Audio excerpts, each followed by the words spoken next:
తిరిగి BCN news కి స్వాగతం. తనను గెలిపిస్తే అన్ని రంగాల్లోనూ ఈ నియోజకవర్గాన్ని అభివృద్ధి చేస్తానని కాంగ్రెస్ పార్టీ నర్సాపురం పార్లమెంటరీ నియోజకవర్గ ఎంపీ అభ్యర్థి కేబీఆర్ నాయుడు పేర్కొన్నారు. నర్సాపురం పార్లమెంటరీ నియోజకవర్గ వ్యాప్తంగా పార్టీ నాయకులు కార్యకర్తలతో కలిసి విస్తృత ప్రచారం నిర్వహించారు. తనకు పరిసర ప్రాంతాల్లో నిర్వహించిన ప్రచారంలో పాల్గొని ఆయన మాట్లాడుతూ తాను ఎంపీగా విజయం సాధిస్తే యువతకు ఉపాధి కల్పించడంతో పాటు మహిళలందరికీ లబ్ధి చేకూరేలా కృషి చేస్తానని అన్నారు. కాంగ్రెస్ కేంద్రంలో అధికారంలోకి వస్తే ప్రత్యేక హోదా, పోలవరం ప్రాజెక్టును పూర్తి చేయడంతో పాటు ఆక్వారంగం, కొబ్బరి సంబంధిత పరిశ్రమలను నెలకొల్పుతానని హామీ ఇచ్చారు.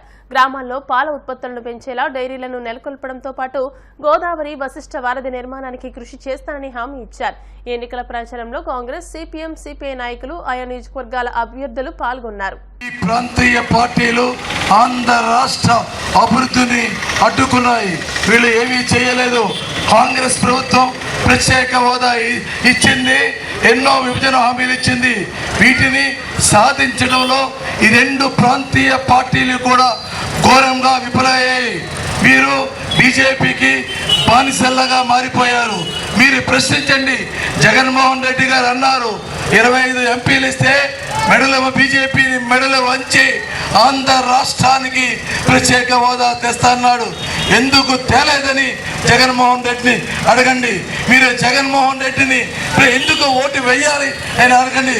ఆంధ్ర రాష్ట్రానికి ప్రత్యేక హోదా తేలేనందుగా, పోలవరం ప్రాజెక్టును పూర్తి చేయలేందుగా, విశాఖ స్టీల్ ప్లాంట్ ప్రైవేటీకరణ చేసేందుకు ప్రయత్నించినందుగా ఏమి చేశాడు జగన్మోహన్ రెడ్డి అని అడగండి.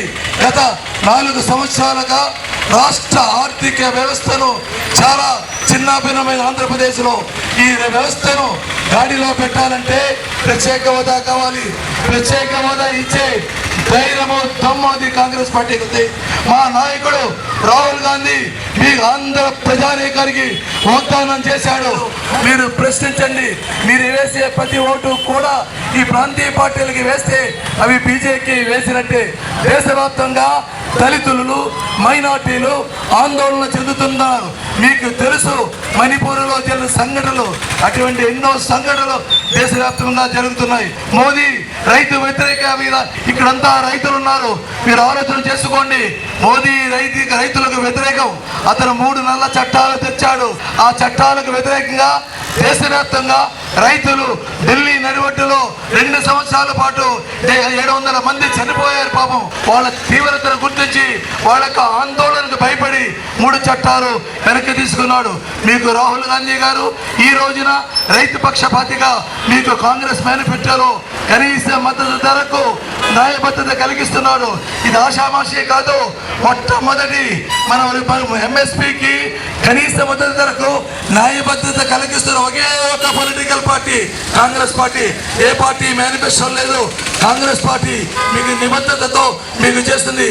ఎప్పుడైతే కనీస మద్దతు ధర, దానికి న్యాయబద్ధతతో వచ్చే ఏ ప్రభుత్వం కూడా దాని దగ్గరికి వెళ్ళదు.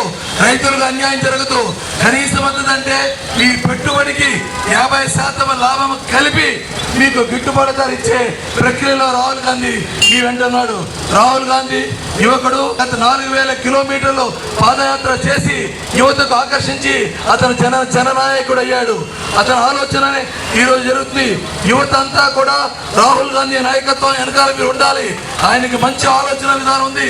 సమాజంలో అసమానతలు తొలగించడానికి ఆయన చాలా కంకణం కట్టుకున్నాడు. జనగణన కూడా చేస్తున్నాడు. కులజన చేసుకొచ్చి అసమానతలు తొలగించడానికి ఎన్నో కార్యక్రమాలు చేస్తున్నాడు.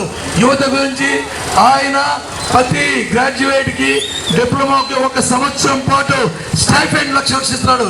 చెప్పండి ఏ పొలిటికల్ పార్టీ మేనిఫెస్టోలో ఇది పెట్టిందో మీరు అడగండి. ఇది కాంగ్రెస్ పార్టీ చేస్తుంది. ఈసారి ఎట్టి పరిస్థితుల్లోనూ జగన్ మళ్లీ అధికారంలోకి రాకుండా కూటమి పటిష్టంగా పనిచేస్తుందని భీమిలి నియోజకవర్గ టీడీపీ ఎమ్మెల్యే అభ్యర్థి గంటా శ్రీనివాస్ తెలియజేశారు. వైసీపీని ఇంటికి సాగనంపేందుకు ప్రజలందరూ సిద్ధంగా ఉన్నారని ఆయన వెల్లడించారు. అందుకే ప్రభుత్వ వ్యతిరేక ఓటు చేరకుండా తాము కూటమిగా ఏర్పడినట్టు గంటా శ్రీనివాస్ వివరించారు. ఈవేళ ఆయన భీమిలిలోని తన సొంత మేనిఫెస్టోను ప్రత్యేకంగా విడుదల చేశారు. ఈ సందర్భంగా వైసీపీ మేనిఫెస్టో గురించి మాట్లాడుతూ ఇందులో టీడీపీ మేనిఫెస్టోకు ఎలాంటి పొంతన లేదని, వైసీపీ తన పాత మేనిఫెస్టోను విడుదల చేసిందన్నారు.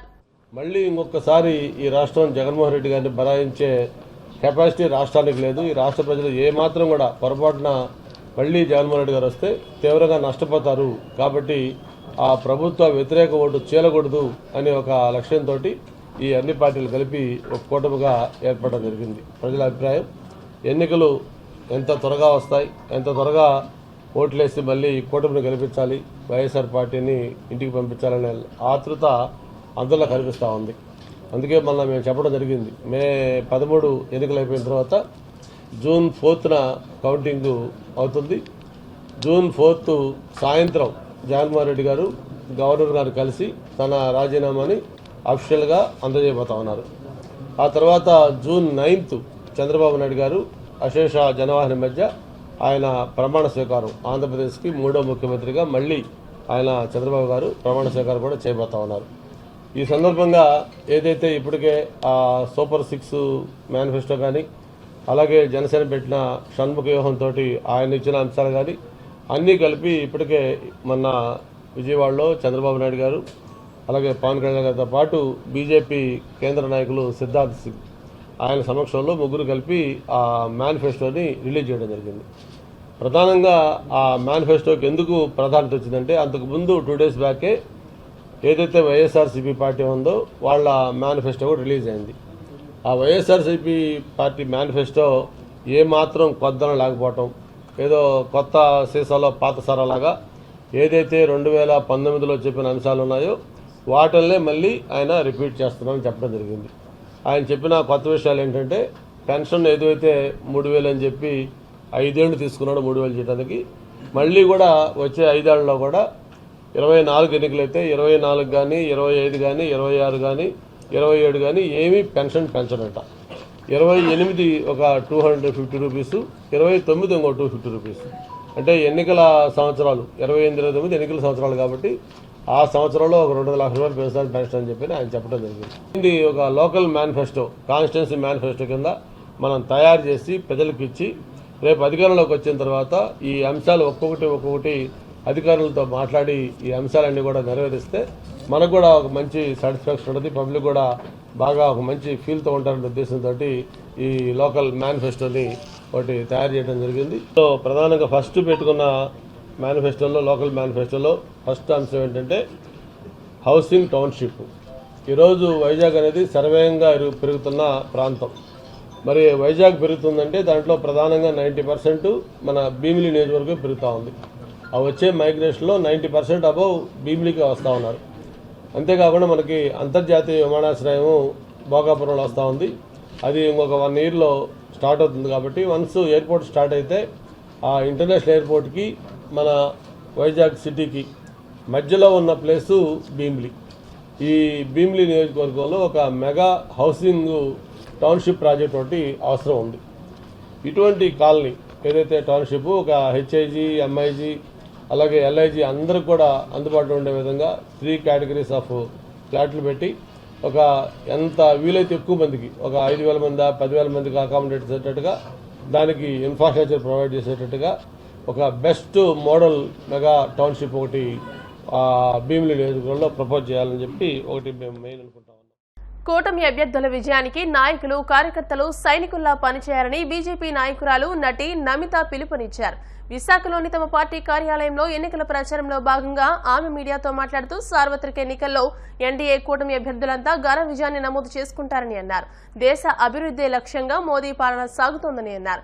విశాఖ జిల్లా అధ్యక్షులు మేడపాటి రవీంద్ర ఆధ్వర్యంలో నిర్వహించిన పదాధికారుల సమావేశంలో బీజేపీ జిల్లా ఇన్ఛార్జ్ పుట్ట గంగయ్య, బీజేపీ నాయకులు విజయానందరెడ్డి, దామోదర్ యాదవ్, పొలిమేర శ్రీనివాస్, రాజావర్మ, ధానేశ్వరరావు పాల్గొన్నారు. నేను చాలా సంతోషంగా ఉంది. నా ఇప్పుడు లాస్ట్ 10 daysలో ఫుల్ ఆంధ్రప్రదేశ్, తెలంగాణ డిఫరెంట్ సిటీస్లో వెళ్ళి నేను బీజేపీ కోసం, తర్వాత అలయన్స్ పార్టీ కోసం నేను క్యాంపెయినింగ్ చేశాను. చాలా బాగా రెస్పాన్స్ ఉంది ఇప్పుడు మన బీజేపీ కోసం. 2019లో నా బీజేపీ జాయిన్ చేశాము. అప్పుడు చాలా పీపుల్ నేను ఏం చెప్తారు, ఎందుకు జాయిన్ చేసుకున్నాను, బీజేపీలో ఫ్యూచర్ రాదు, ఇలా అలా మాట్లాడుతున్నాను. కానీ నాకు మన భారతీయ ప్రైమ్ మినిస్టర్ నరేంద్ర మోదీజీ పైకి చాలా ఫెయిత్ ఉంది, చాలా రెస్పెక్ట్ ఉంది.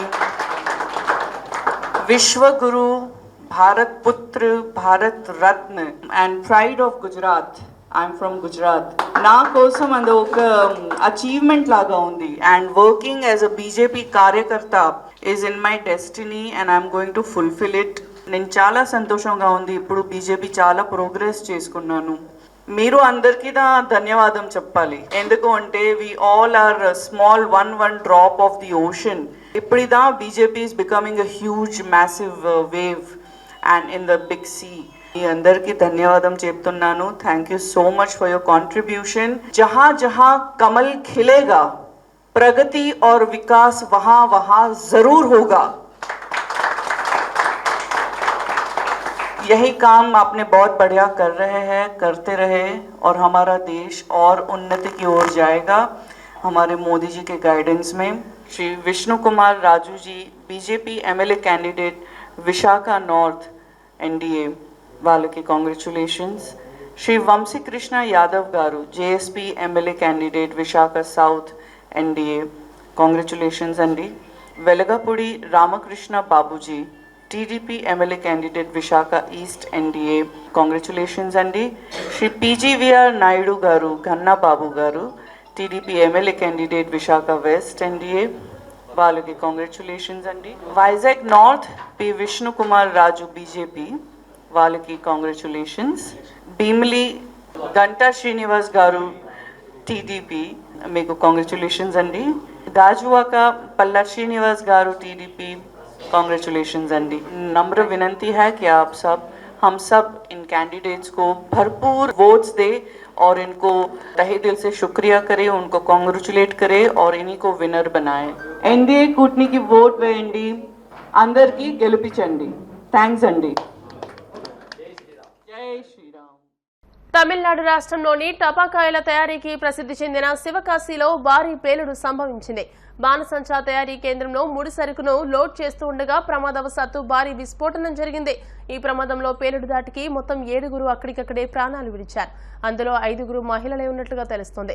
గమనించిన స్థానికులు ఫైర్ సిబ్బందికి సమాచారం అందజేయగా ఫైర్ ఇంజన్లు అక్కడికి వెళ్లి మంటలను అదుపు చేసేందుకు తీవ్రంగా శ్రమిస్తున్నాయి.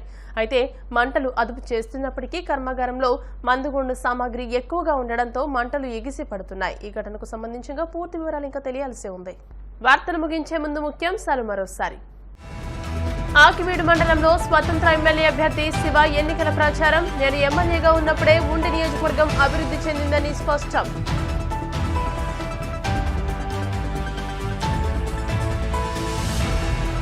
వైభవంగా సింహాద్రి అప్పన్నకు చందనోత్సవం. నిజరూప దర్శనంలో భక్తులకు స్వామి అభయం.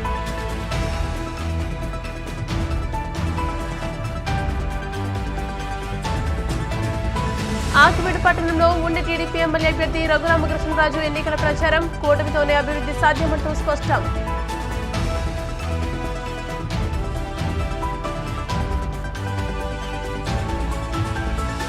తమిళనాడు రాష్ట్రం శివకాశిలో భారీ పేలుడు దాటికి 7 అక్కడికక్కడే మృతి. ఈ వార్తలు ఇంతటితో సమాప్తం. మరిన్ని వార్తా విశేషాలతో నెక్స్ట్ బులెటిన్లో మళ్ళీ కలుసుకుందాం. అంతవరకు సెలవు, నమస్కారం. చూస్తూనే ఉండండి BCN న్యూస్.